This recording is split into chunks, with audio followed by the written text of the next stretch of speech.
Good evening. I'm David Reese, Chair of the New York City Rent Guidelines Board, and I'd like to welcome you to this virtual meeting of the board. This is the last meeting in a series of public meetings and hearings to determine renewal lease adjustments for rent-stabilized housing units in New York City with leases commencing or being renewed on or after October 1st, 2021, and on or before September 30th, 2022. I will now take roll call. Please respond if present. Christina DeRose. Present. Robert Ehrlich. Present. Shayla Garcia. Present. Christian Gonzalez Rivera. Present. Leah Goodridge. Present. Cecilia Hossa. Present. Alex Schwartz. Present. Scott Walsh. Present. David Reese present. Let the record show that we have a quorum. Before we proceed to adopting lease guidelines for rent-stabilized apartments, lofts, and hotels, I would like to make a few brief comments on this process. First, on behalf of the board and myself, I would like to thank the hundreds of New Yorkers, tenants, owners, members of advocacy groups, and public officials, including all of you watching and listening tonight, and especially those who testified to their personal experiences at our 2 public hearings, and those who took the time to submit written and oral and video submissions to the board, for participating in the process of determining rent adjustments for New York's nearly 1 million rent-stabilized apartments. This board recognizes and deeply appreciates your critical contribution to the public conversation. From tenants, we heard deeply moving accounts of the impact of job losses due to the pandemic, leading to their inability to pay rent, which in many instances resulted in the accumulation of rent arrears and the fear of losing their homes. There was also the human cost of the COVID epidemic that people shared their experience with as well. At the same time, we heard from owners of small buildings who are struggling to maintain their apartments and their livelihoods in the face of increased operating costs and the challenges they face from a decrease in rental income and increased vacancies from the impact of COVID-19. This testimony and the public submissions reflect the complexity of the housing landscape in which we must determine fair rent adjustments. Second, I would like to recognize and thank the staff members of the RGB for their exceptional research and analysis and coordination of our public hearings. Their professionalism and objectivity are essential to ensuring that the board's decisions are fully and accurately informed. Third, I would like to recognize and thank my fellow board members for their support, public service, and dedication to a difficult task. With the continued health crisis, we once again find ourselves holding virtual meetings and hearings. We all look forward to the time we can once again hold our meetings face-to-face with our fellow New Yorkers. Since there was only one proposal for final hotel language submitted prior to this meeting, we will now consider the proposal 1 for hotel order number 51. This is the hotel motion. I move to adopt the final language of proposal 1 for hotel order number 51 that was circulated to the members of the board and posted on the RGB website on June 18th.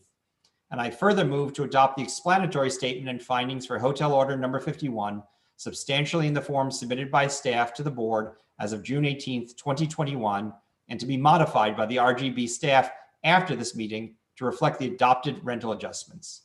A summary of hotel proposal 1 is as follows. 1, residential class A apartment hotels, 0%. 2, lodging houses, 0%. 3, rooming houses, Class B buildings containing less than 30 units, 0%. 4, Class B hotels, 0%. 5, single room occupancy buildings, MDL Section 248 SROs, 0%. Is there a second for this motion? A second. That was Christina, okay. Proposed by me, seconded by Christina. Is there any discussion on the motion? Hearing none, I call the question. I'll take a roll call vote. Christina DeRose, how do you vote? Yes. Robert Ehrlich, how do you vote? No. Shayla Garcia, how do you vote? Shayla. Are you asking me for A vote on the hotel order, Shayla. yes? Christian Gonzalez Rivera, how do you vote? Yes. Leah Goodridge, how do you vote? Yes. Cecilia Hossa, how do you vote? Yes. Alex Schwartz, how do you vote? Yes. Scott Walsh, how do you vote? No. David Reese votes yes. It passes by a vote of 7-2, no abstentions. Thank you. I'm just pulling up the voting tallies for the next item. We will now consider proposals for apartment and loft order number 53. Owner members will get the first opportunity to present a proposal to be considered for final adoption, followed by the tenant members. Robert Ehrlich, do you have a proposal that you would like to move? Yes, I do. Okay, which proposal is it, Robert? Proposal 13. And is there a second for proposal 13? Second. And a second from Scott Walsh. Sorry, I'm just taking notes. Okay. Is there discussion on the motion? If I may. Robert, please. Okay. David, Yes. David, yeah, can we hear the motion Oh, before? I'm sorry. I'm sorry. I should have Yeah, or summarized. just a summary of the motion? Thank Sure. you. Yes, I I'll apologize. read it. I move to adopt the final language of proposal 13 of the apartment and loft order number 53 that was circulated to the members of the board and posted on the RGB website on June 18. And I further move to adopt the explanatory statement and findings for apartment and loft order 53 substantially in the form submitted by staff to the board as of June 18, 2021, and to be modified by the RGB staff after this meeting to reflect the adopted rental adjustments. A summary of proposal 13 is as follows.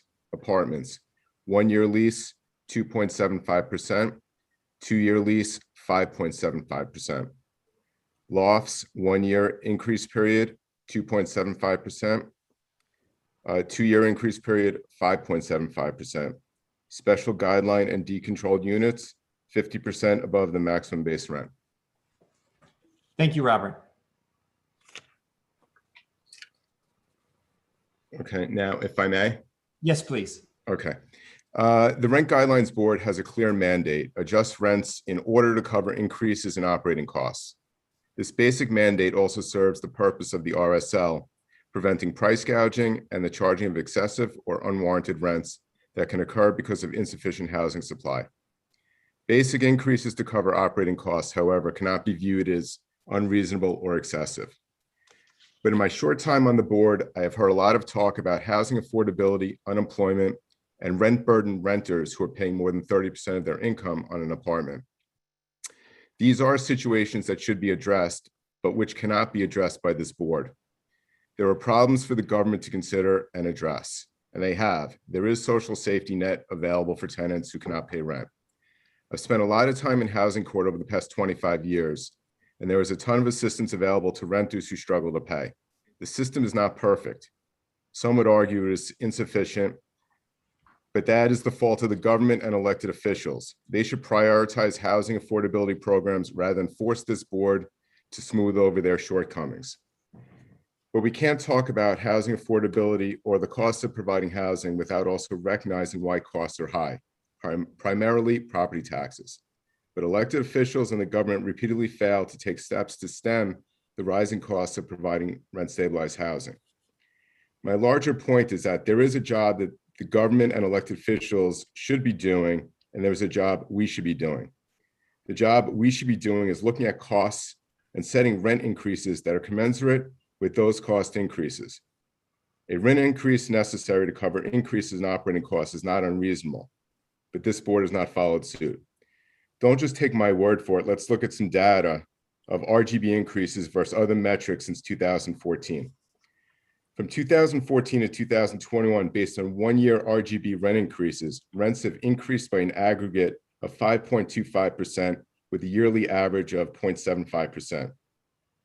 During the same period, PIOC has increased an aggregate of 27.9%, property taxes 47.7%, and the water rate 13.75%. These are hard, true numbers that are crushing property owners and stressing the system. When this board strays from our job and starts to consider ability to pay as a metric, we start making policy. That is not our job. That is the job of elected officials.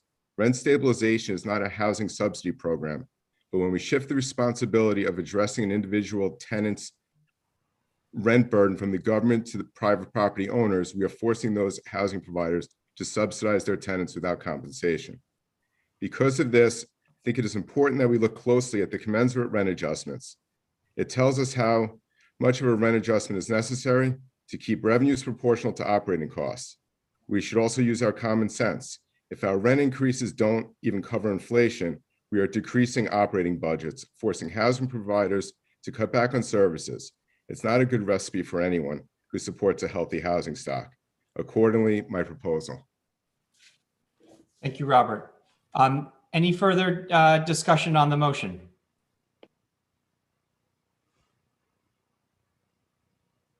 Hearing none, I call the question. I'll take a roll call vote. Christina DeRose, how do you vote? No. Robert Ehrlich, how do you vote? Yes. Shayla Garcia, how do you vote? No. Christian Gonzalez Rivera, how do you vote? No. Leah Goodrich, how do you vote? No. No. Cecilia Hosa, how do you vote? No. Alex Schwartz, how do you vote? No. Scott Walsh, how do you vote? Yes. David Reese votes no. The motion fails by a vote of 2-7, no abstentions. Okay, let's move on. And as is our practice, we alternate from owners first this year to tenants, and next year it will be in the reverse order. Leah Goodrich, do you have a motion?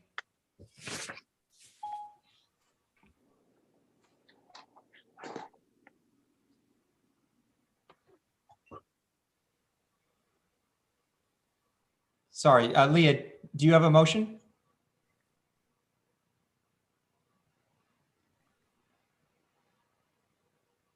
Are you guys ready for us? Yeah, we're ready for you. Leah, do you have a motion? Yeah. Leah, are you going to summarize the motion once you make it, or do you need me to summarize the proposal? I move to adopt the final, first I'm going to cite the language of the proposal, and then I'll talk a bit about why we have our proposal. So this is for the apartment and loft motion. I move to adopt the final language, of our proposal. I move to adopt the final language of our proposal, proposal 7 of apartment and loft order 53 that was circulated to the members of the board and posted on the RGB website on June 18th. And I further move to adopt the explanatory statement and findings for apartment and loft order 53 substantially in the form submitted by staff to the board as of June 18th and June 18th, 2021, and to be modified by the RGB staff after this meeting to reflect the adopted rental adjustments. A summary of proposal 7 is as follows. 1-year lease is 0, 2-year lease 1. For lofts, 1-year increase period 0, 2-year increase period 1. For the special guideline and decontrolled units, 39% above the maximum rent. I want to talk a little bit about, sorry, this is a little, I'm dealing with multiple screens. Okay, David, you need a second? I wanted, Yeah, I'm sorry, Leah, could we get a second before you speak? Is that okay? Can we get a second for your motion? I second. Okay, second by Sheila. And Leah, just so you know, we hear you pretty well, just so you know. Okay, It may be perfect. noisy on your side, but. So thank you everyone for coming out tonight. As you can see, we have multiple tenants here in support for lower rent. And I just want to shout out and say thank you so much for everyone for coming out tonight. So I don't think that there's any discrepancy as to what we want. What do we want? When do we want it? Now. What do we want? When do we want it? Now. What do we want? When do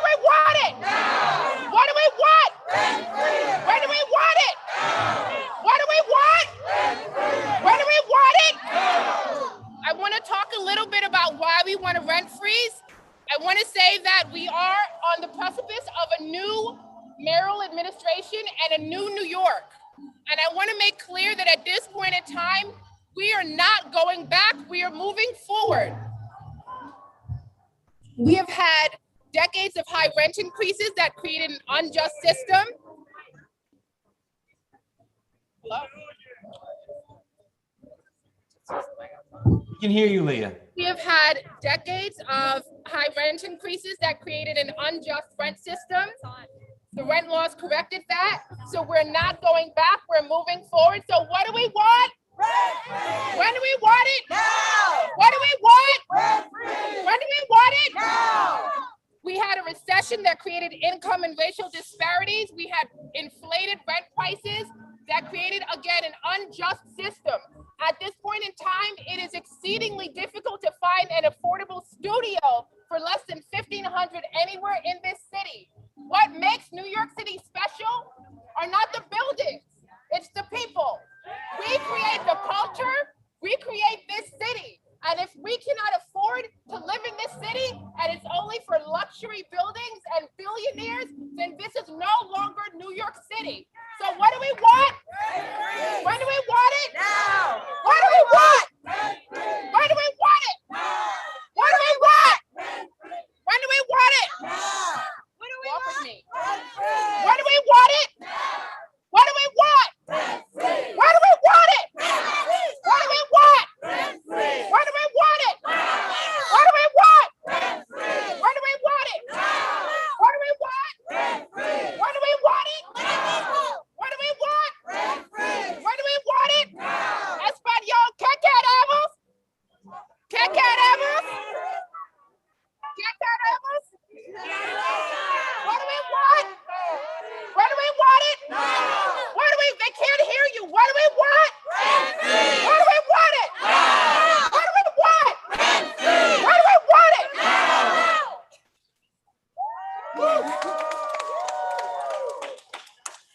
And with that, that is our proposal for a rent freeze. Thank you so much. Thank you, Leah.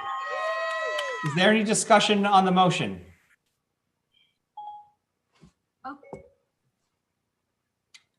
Hearing none, I call the question. I didn't get. My Siri keeps responding to this. I didn't. Hold on. Sorry. I'll take roll call vote. Christina DeRose, how do you vote? No. Robert Ehrlich, how do you vote? No. Shayla Garcia, how do you vote? Yes. Christian Gonzalez Rivera, how do you vote? Yes. Leah Goodrich, how do you vote? What? When do we want it? What do we want? When do we want it? Louder, what do we want?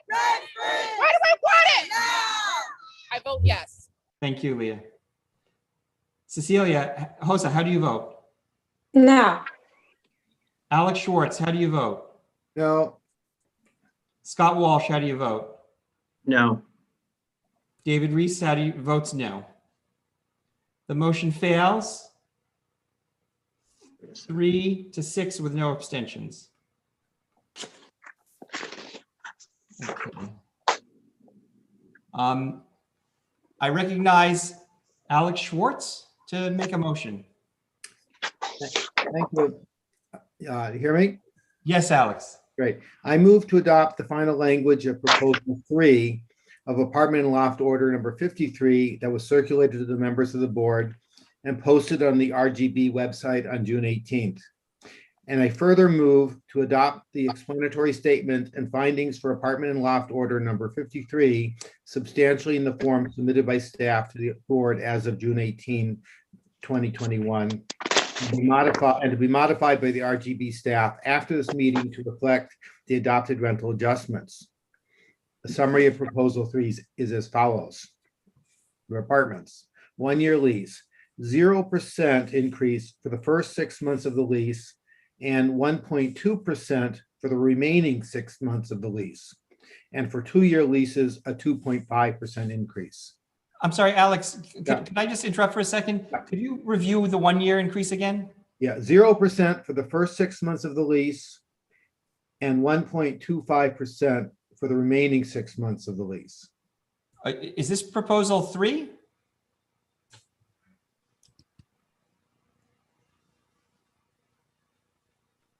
Yeah, My copy of it has it as 0% for the first 6 months and 1.5% for the last 6 months. Am I? I'm sorry, my apologies, you're right. You're right, my apologies for that. Yeah, maybe Alex, just start the summary Yeah. again. So, my apologies.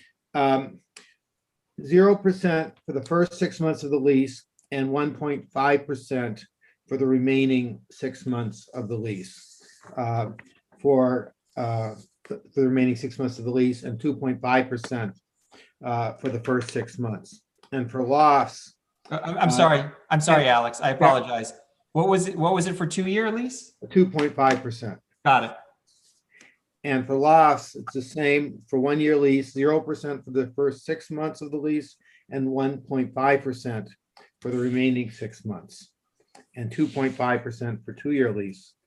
And special guideline in decontrolled units, 39% above the maximum base rent. Thank you. Is there a second for Alex's motion? I second. Christian seconds, Okay, so I'd like to say a few words in explanation. please. Great. So last week's hearings underscored how much New York City has suffered over the past 15 or so months. More than 33,000 New Yorkers lost their lives to COVID-19. New York's job loss as a percent of the total employment during the first year of the pandemic was more than twice the national decline. As a result of employment and income loss, it's estimated that about 20% or more of all renters fell behind at some point, on their rent at some point during the pandemic.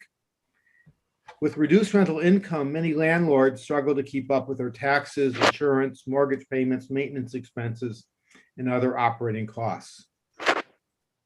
Although the city's recovery has begun, it is lagging behind the rest of the country. Unemployment in the city, for example, has gone down from 20% in May 2020 to about 11% last month in May 2021. But it's double the national average. In the Bronx today, 15% of all workers are unemployed. I am proposing that rents for 1-year leases be frozen for 6 months, followed by an increase of 1.5% for the following 6 months. In effect, an annual increase of 0.75%. For 2-year leases, I'm proposing an increase of 2.5%. This proposal is intended to provide additional time for economic recovery before any rent increase goes into effect. The proposed 1.5% increase for the second 6 months of the first 1-year lease reflects the need to allow rental income to cover operating costs and at minimum help keep up with inflation. The proposal is also designed to provide a modicum of equity for rent-stabilized tenants who managed to keep up with their rent over the months of COVID. New York State's Emergency Rental Assistance Program provides $2.4 billion to pay landlords for up to 12 months of rent and utilities arrears incurred by eligible renters, as well as up to 3 months of additional rental assistance. As a condition for receiving this assistance, the state prohibits landlords from raising the rent for 12 months. In other words, tenants who fell into arrears and who benefit from emergency rental assistance will also have their rents frozen for 1 year. They have a rent freeze. Other renters, including those with similarly low incomes who did not fall behind in their rent, are not protected from rent increases under this legislation. I believe this is unfair for renters who sacrifice to pay their rent during months of unemployment and income loss.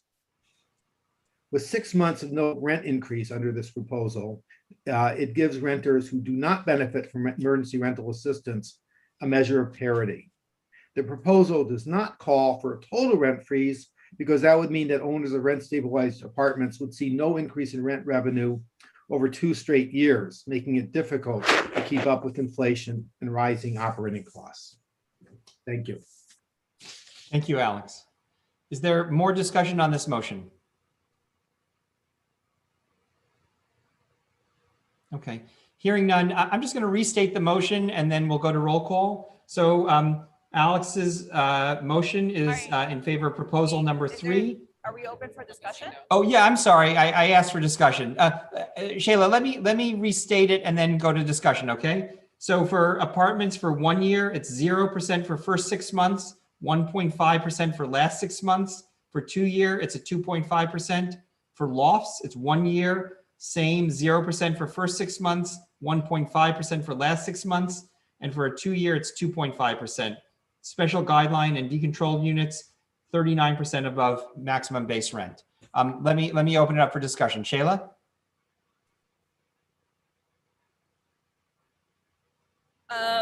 I feel like a lot of the board members have alluded that this is just a modest increase. And I think that there's an assumption that tenants can afford to pay $10, $30 at the cost of landlords continuing to make profits. The data that we're seeing maybe show that something might happen, but we haven't seen the total effect of the rent relief program. We haven't seen the total effect on tenants, what the pandemic is doing. As we know, and many other folks around me right now, low wage workers' jobs are not coming up as fast as other jobs. Folks are no longer making decisions on whether they're going to take a minimum paying job to make ends meet. They're making decisions about what is important to them after the pandemic. 6 months doesn't give tenants the adequate time to do that. It also ignores the fact that the moratorium on evictions will expire right around the same time. It assumes that a state-run program that we know hasn't worked in the past will all of a sudden work now. It means that the money that the federal government allotted to poor families across the country will go just to landlord and big pockets. That's not right. So we're going to take some time to ask all of the tenants, if you would, at a hearing, if they can afford a $10 increase. Sir,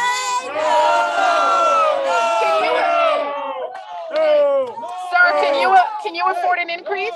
No, I can't afford an increase. Can you afford an increase? Can you afford an increase? So what is that? Can you afford an increase? Un aumento. Can you afford an increase, ma'am? Not a chance. No way. Citywide rent strike. Un aumento. See? Citywide rent strike. Okay. Can you afford an increase? No. The tenants have spoken. Yeah. Is there further comment on the motion? Hearing none, I call the question. I'll take a roll call vote. Christina DeRose, how do you vote? Yes. Robert Ehrlich, how do you vote? I'll pass. Shayla Garcia, how do you vote?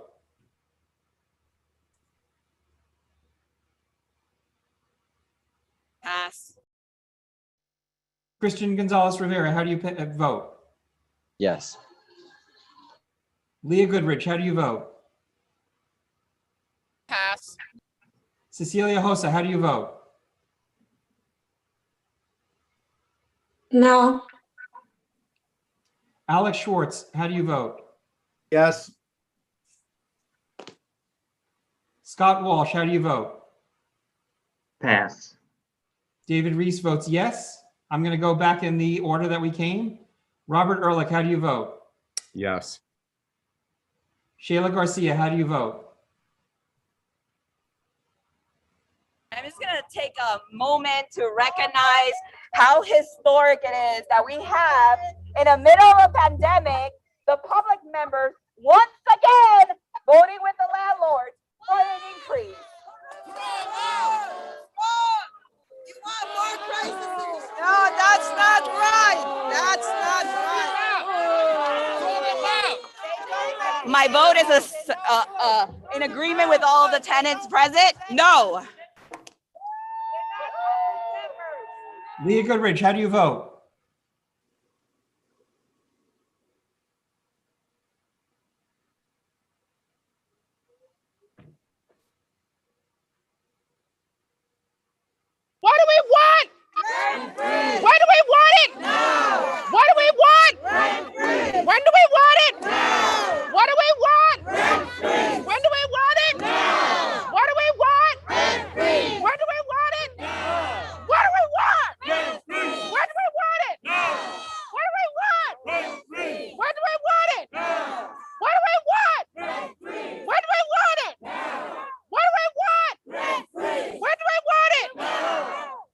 vote is no.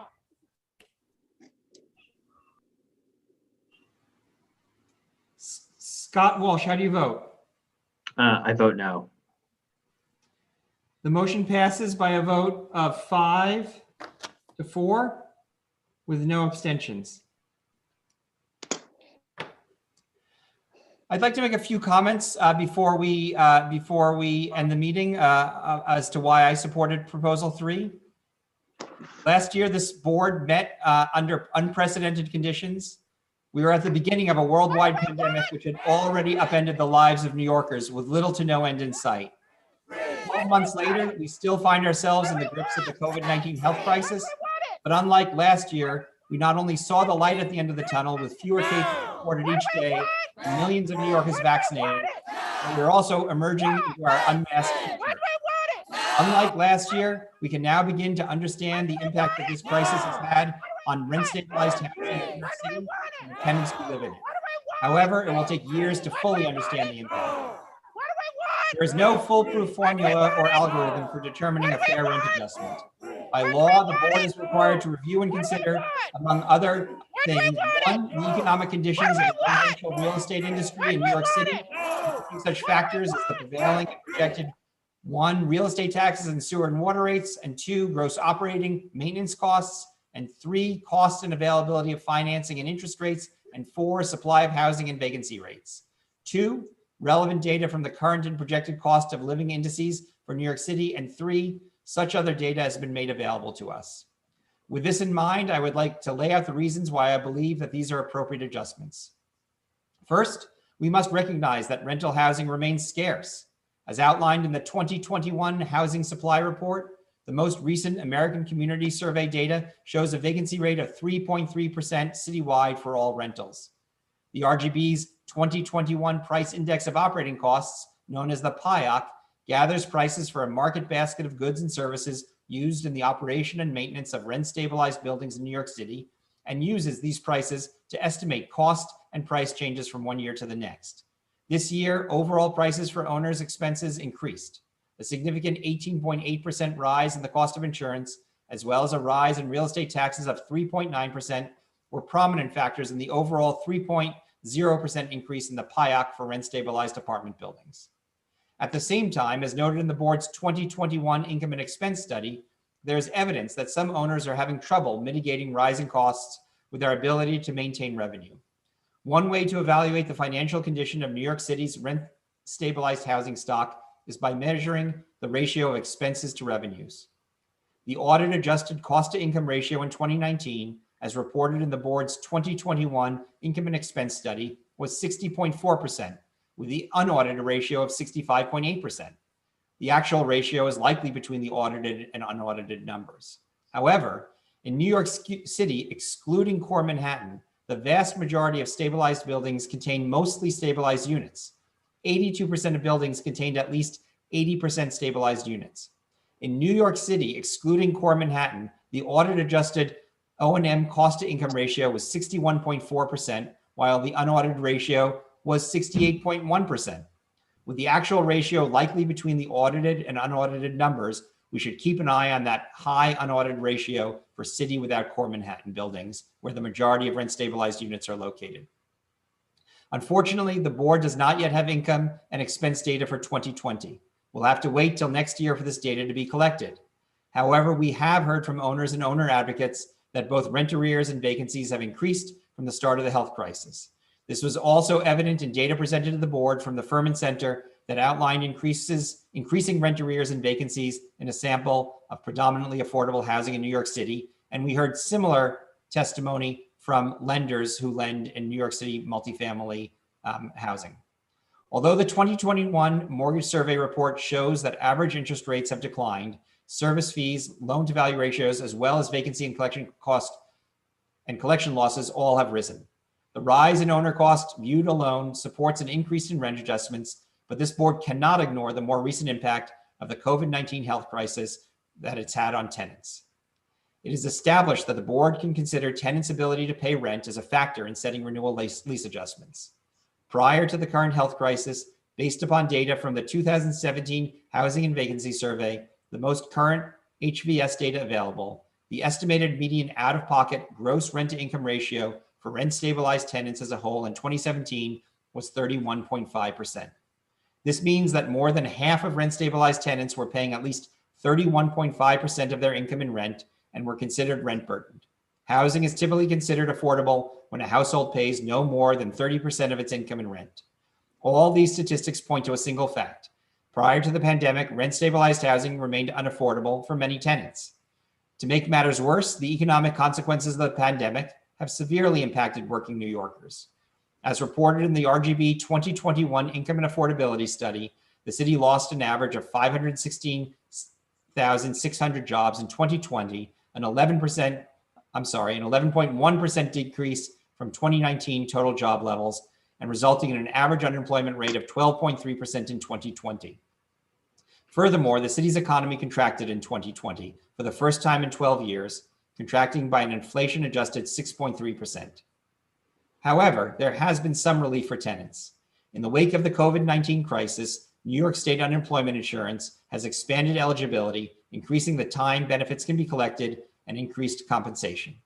Among the changes to the New York State unemployment insurance program since March of 2020, the post-pandemic Federal Pandemic Unemployment Assistance, PUA program, expands eligibility for some of those who do not typically qualify for unemployment insurance. In addition, during certain time periods, all recipients of either PUA or New York State unemployment insurance received additional compensation through the Federal Pandemic Unemployment Compensation Program. In addition, with an eviction moratorium in place since March 2020, there was a decrease in non-payment court filings of 56.4%, while calendared cases fell 62.7% and evictions fell 82%. New York is at an early stage of the rollout of the federal and state-funded $2.4 billion rent arrears program. This program is designed to help both tenants and owners recover from the devastation left in the wake of the COVID-19 health crisis. The health of the multifamily housing stock in New York City and its occupants could very well hinge on the successful execution of this program. We are hopeful that it will be a success. Based upon all these factors, I support proposal number 3 of apartment and loft order number 53. Thank you for your attention. Okay. Andrew, I think I'm to ask for a motion to adjourn. Is that correct? Is there anything you would like to add?